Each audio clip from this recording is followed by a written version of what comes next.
Hello and welcome to the Genuine Learning blog. My name is Melissa Galasso, and today we're going to talk about the definition of an asset.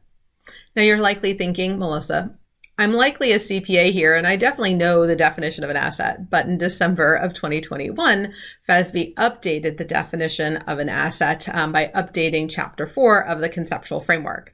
So the conceptual framework is not GAAP itself. It's the theory that underlies GAAP. And so they did not issue an ASU. They issued Chapter 4 of the conceptual framework, which is elements of the financial statements. And so this is used by the board to help develop and write GAAP.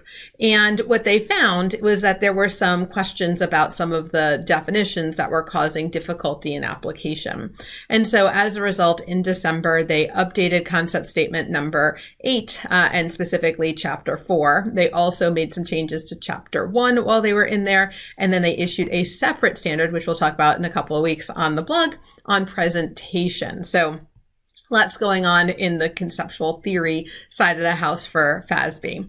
So as I mentioned, elements of financial statements was updated, and they really were looking at the definition of our core elements, right? So what is it that we have? What are these things that we put on the financial statements? So they retained the types of elements that we are having. So we have our assets, our liability, and our equity, which would go on our balance sheet. Obviously, if we're a nonprofit, that equity would turn into net assets. So the concept statements address both for-profit entities as well as not-for-profit entities here. And so they do address the concept of net assets. They also have investment by owners and distribution to owners as transactions that obviously impact that. They also talk about comprehensive income. Nonprofits do not have comprehensive income because they have a statement of activities and not an income statement. So everything flows through the statement of activities. But for-profit entities, they address the concept of comprehensive income. And then they have revenues, expenses, gains, and losses. And so we're going to look at the definitions that had the largest change and kind of take a look at a before and after. So let's take a look at the definition of the word asset. This is probably the one that for me was the most shocking in terms of reading about, because as you can see, they took out a lot of verbiage. The new definition of an asset is much shorter than historically. It's an asset is a present right of an entity to an economic benefit. Now, the previous definition included concepts like probable future economic benefit, obtained or controlled, and the discussion about what it being a result of a past action or event. And all of these were hotly debated. In fact, this is not a unanimous decision, but they decided to remove the concept of probable future. They talked a little bit about how even if probability was low, that didn't necessarily determine that it was not an asset, but it was confusing to individuals. And then they felt like the term obtained or controlled was a little bit redundant, because if you have a present right, then that would by definition include control. Now, Christine Botosan does not agree with that, but a key element there. And then this concept of a past transaction. So they really wanted to make this a little bit of an easier use. So an asset now is a present right to an economic benefit. And they talked about the concept of whether it's an economic resource or economic benefit, and they decided to stay with this economic benefit. Similarly, a liability is also significantly reduced. So no more discussion of probable future sacrifices. And again, removing this concept of result of past transactions or events. So a liability is simply a present obligation of an entity to transfer an economic benefit. And when we think about obligations, they can come from legal contracts, they could come from statutes or laws, they can come from any other, right? So they can be upheld by a judicial system. And so when we think about this concept of an obligation, and we think about performance obligation for revenue recognition, we can think about this concept when we're applying it to the lease liability. These broader definitions make it a little bit easier to be able to recognize these types of liabilities. Now, the change between revenues and expenses is, and in fact, gains and losses is the same concept. Historically, revenue was differentiated from a gain by the concept of it being a major or central ongoing operation. So We use the example of a nonprofit special event. If this is sort of a one-off event, not super material to the financial statements, historically we recognized it as a gain and we recognized it net. But if it was an ongoing major or central operation, the biggest source of funding that's done every year, we would recognize that as gross revenue, and then we'd have a related cost of sales item.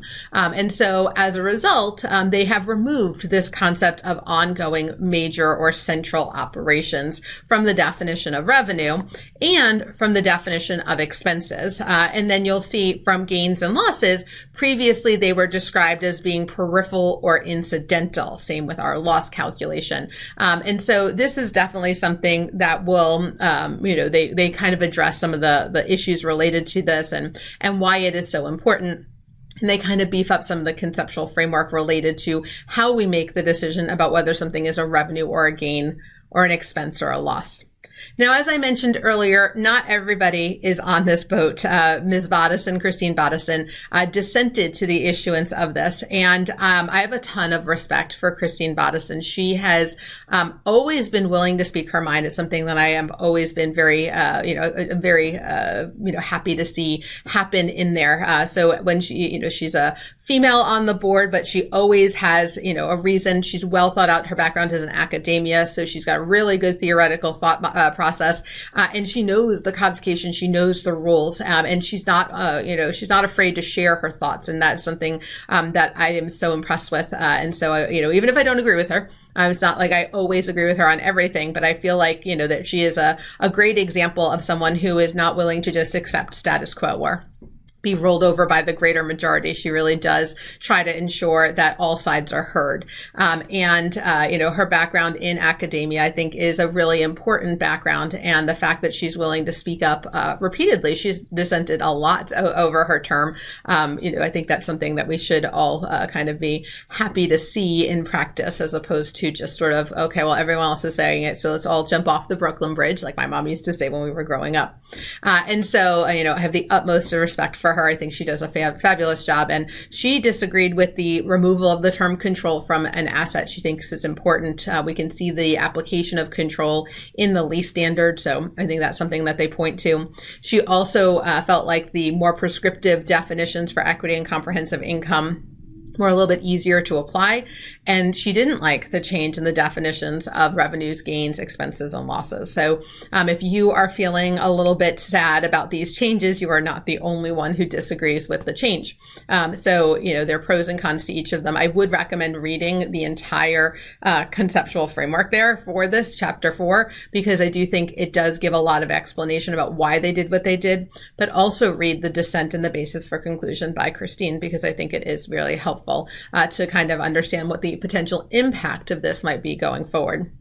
Now, remember, concept statements are not ASUs, they are not GAAP, but they are the theory that they use in the standard setting process to write future GAAP. So it's just something to keep in the back of the mind as we go through there. So as we look at these changes in definitions, what will that mean for the future of standard setting? All right, so that's a wrap for today's blog. Hopefully you have a little bit of a better understanding of what's going on in the theory to GAAP, and you're aware of some of these changes. So thank you guys so much for joining me, and I hope to see you on a future blog. Have a great day, guys. Bye-bye.